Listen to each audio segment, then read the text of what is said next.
যোগে তেওঁলোক অৱগত কৰিছোঁ।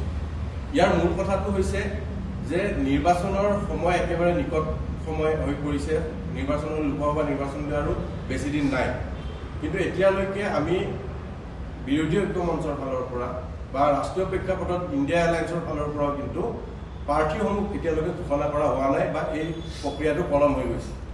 নেতৃত্বত যিহেতুকে কংগ্ৰেছ দল আছে, গতিকে কংগ্ৰেছ দলে ইতিমধ্যে এইকেইটা দলত মানে এই যিকেইটা সমষ্টি, এই সমষ্টিকেইটাক কোনে কোনে নিৰ্বাচন ক'ত খেলিব এই কথাটো ৰাজহুৱা কৰি দিব লাগে।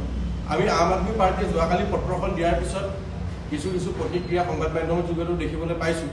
এই ক্ষেত্ৰত আমি স্পষ্ট কৰি দিওঁ যে নিৰ্বাচনত যিহেতুকে বিৰোধী ঐক্য মঞ্চ বুলি কোৱা গৈছে বা ইণ্ডিয়া এলায়েন্সৰ কথা কোৱা হৈছে, তাৰমানে ইয়াত কেইবাটাও দলৰ সংমিশ্ৰণত এইটো হৈছে এটা এলায়েন্স।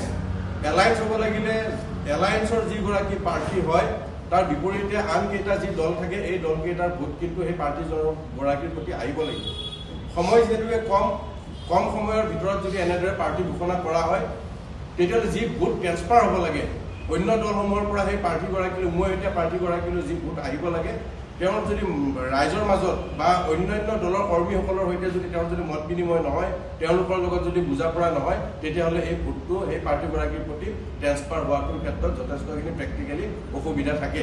সেয়েহে আমি এই পত্ৰখনৰ যোগেদি বিৰোধী ঐক্য মঞ্চৰ সভাপতি, অসমত যিহেতুকে বিৰোধী ঐক্য মঞ্চ আছে, বিৰোধী ঐক্য মঞ্চৰ সভাপতি মাননীয় ভূপেন বৰা ডাঙৰীয়াক অন্য যি 11টা সমষ্টি আছে এই 11টা সমষ্টিৰ প্ৰাৰ্থী ঘোষণা কৰি যাতে ভোট যাতে উমৈহতীয়া প্ৰাৰ্থীগৰাকীৰ প্ৰতি আহিব পাৰে, যে সকলোৱে একগোট হৈ যাতে ভোট দিয়ে, বিজেপিৰ বিৰুদ্ধে ভোটটো যাতে এক জেগাত থাকে, সেইকাৰণে আমি পত্ৰ যোগে অনুৰোধ জনাইছোঁ। আৰু আমি আহ্বান জনাইছোঁ, যিহেতুকে এইটো ৰাষ্ট্ৰীয় দল, আমি পূৰ্বতেও কথা পাতোঁতে এই কথা কোৱা হৈছে ৰাষ্ট্ৰীয় দলৰ সিদ্ধান্ত যিহেতুকে ৰাষ্ট্ৰীয় দলে ল'ব বুলি কৈছে।